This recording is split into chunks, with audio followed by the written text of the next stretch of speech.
Hi, Mark Vergee here, and this time another video on the Archos Gamepad.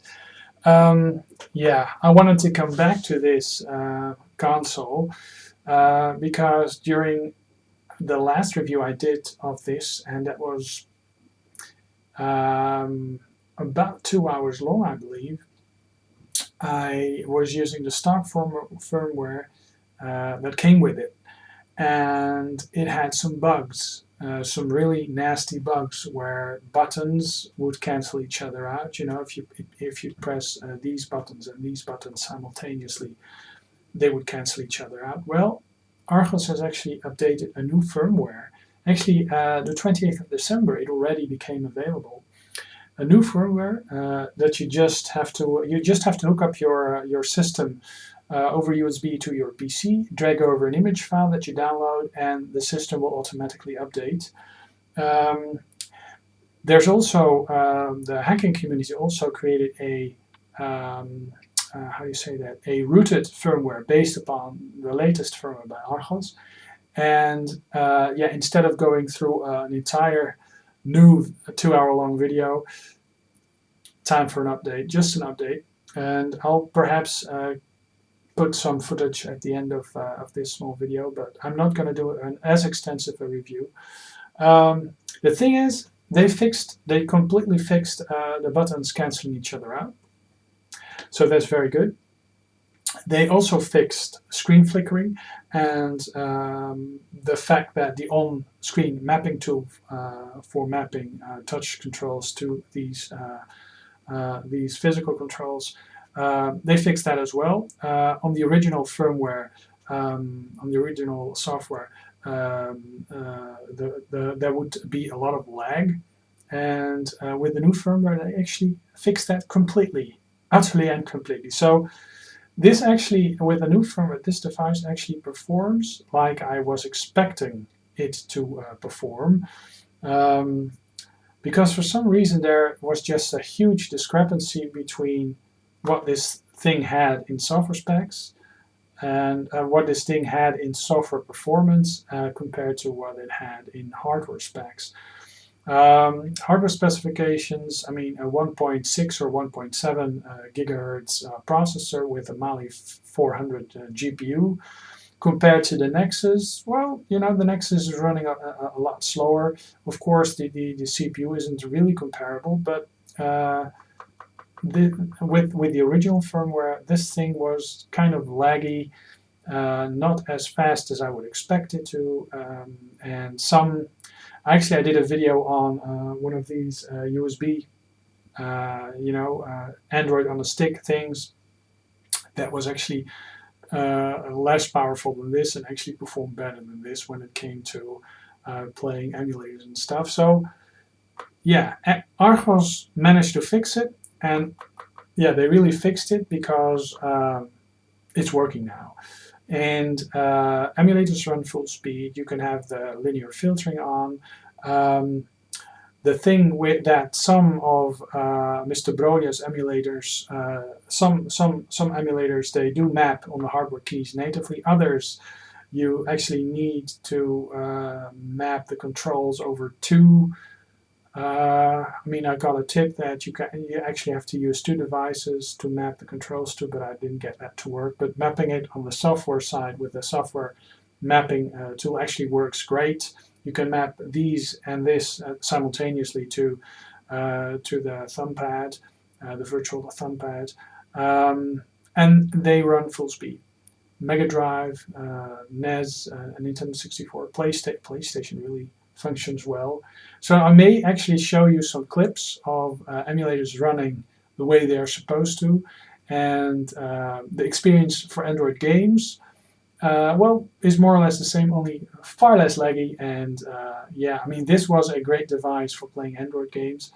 Being able to move software to the SD card now, that didn't work in the original version of the firmware, but it does work.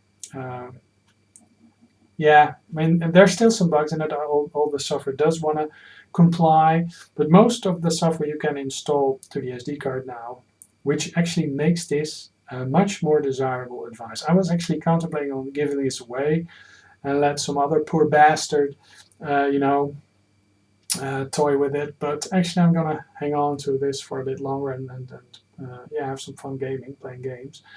I may still end up giving this away. You know, never know. But yeah, so let's go check out some footage and see how that all plays. Hi there, and here we are again with the Archos Gamepad revisited, because this has gotten an update, and yeah, I'm very curious to see whether or not the software actually functions better, and it does actually.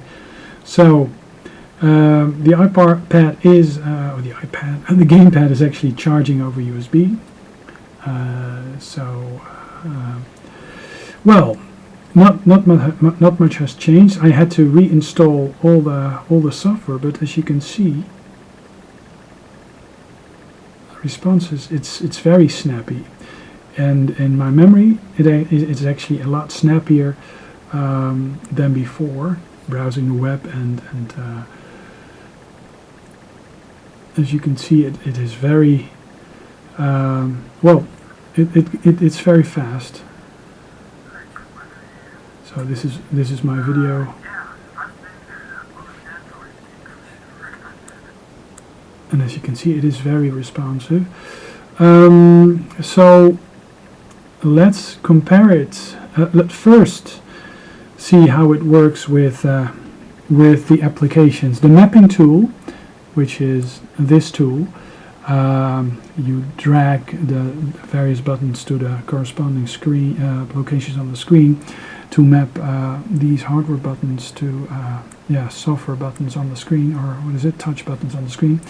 This mapping tool actually does not delay the system anymore, and the buttons aren't cancelling each other out anymore. So let's go for Sonic CD.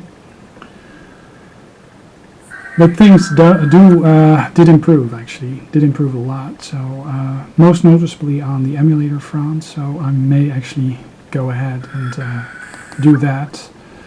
Don't want to be doing another 2.5 hours, 2-hour video. And let me see.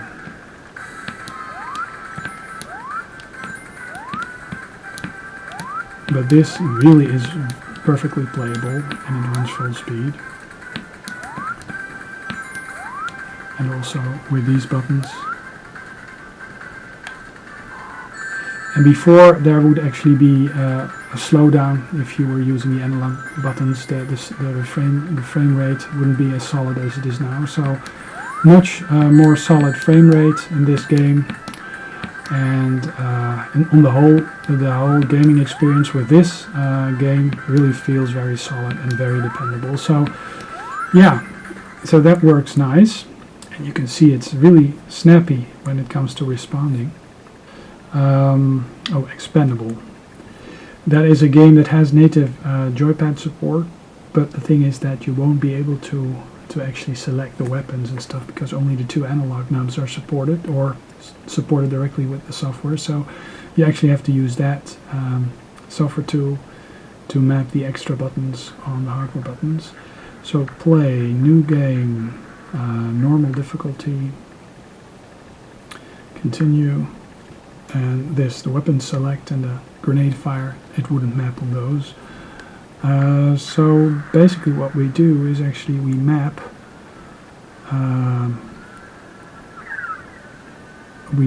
a stick, or does it work? Let me see, clear, okay. So this works, but of course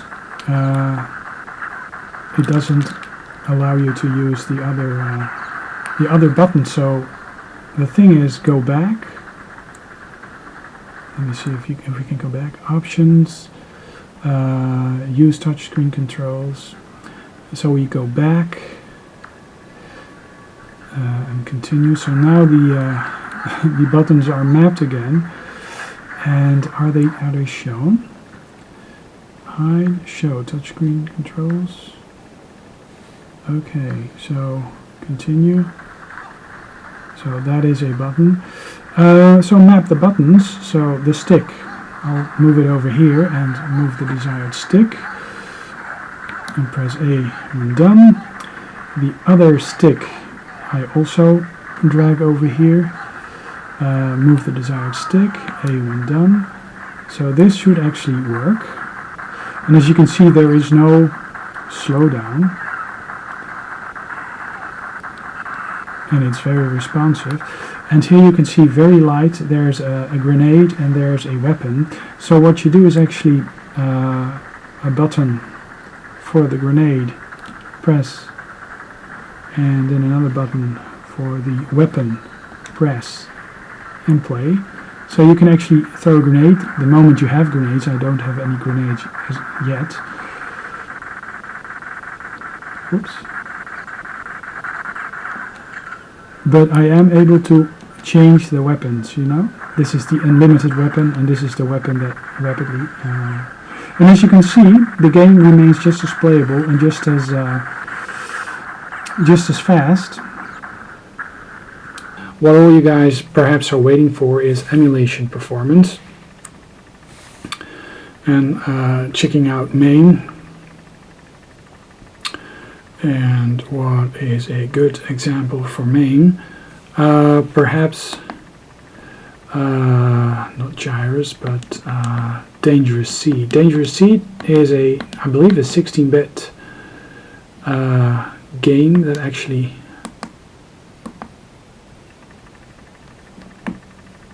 it's a 16-bit game that actually uses a vertical screen mode. And it runs just smooth with the system. Yeah, and I'm quite preoccupied with life and stuff, so I have no time to actually totally compare it with you know, live comparison with the previous firmware update. But as you can see, using the touch controls and the buttons, it doesn't cancel each other out anymore, so that problem has been solved. And of course what you're left with is the fact that it isn't a full, you know, a real thumb pad on the left side. But as you can see, I mean, it's perfectly workable, and you can actually hit diagonals pretty okay. And actually using the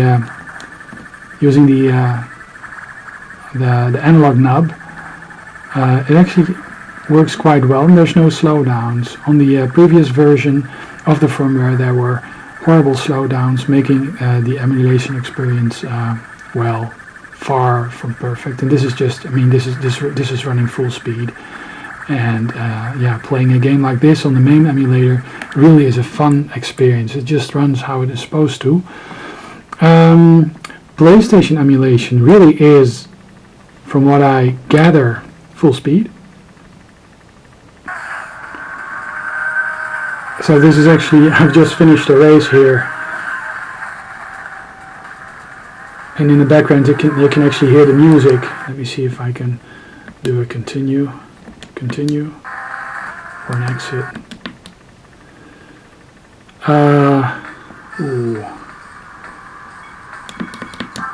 Is there an end to this? Yes. Try again.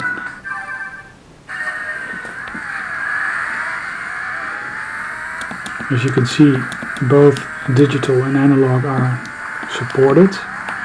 Whoops. But this now is running full speed. And this is the American version of Gran Turismo. And this is the rally circuit. But yeah, PlayStation emulation full speed on a 7-inch screen with the, you know, the analog buttons being supported. Great stuff. NES emulation. Of course, I go for Gunhack. And you can use both the analog buttons as well as the digital buttons. And this runs full speed. I mean, the scrolling is smooth, there's no, you know, stuttering or anything, or there's no real noticeable delay or lag in the touch control. So basically what the firmware did was actually get rid of the lag, get rid of the flickering screen, and really made this a very fun experience. I mean, despite it not having, you know, a real thumb pad, this really makes the games fun. So let me see if I can show you another emulator. Of course, the Mega Drive emulation. Let me see if I can find a recent game. Virtual Racing. Let me see, where am I? So, I mean, this has trilinear filtering on, I believe, or linear filtering on. And yeah, this is not the smoothest game on the Mega Drive, but this actually is running full speed, totally stretched to the screen. Dangerous Sea, that's the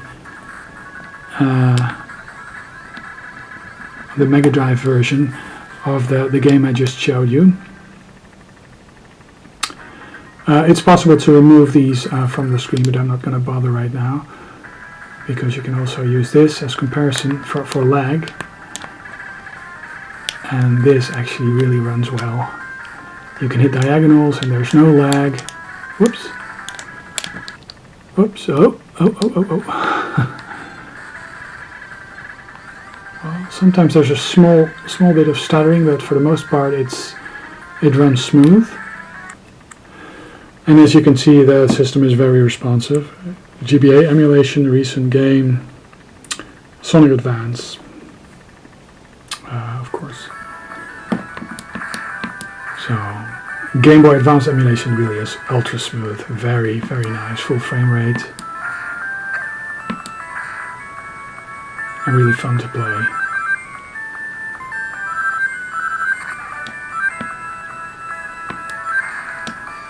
So, my experience with this system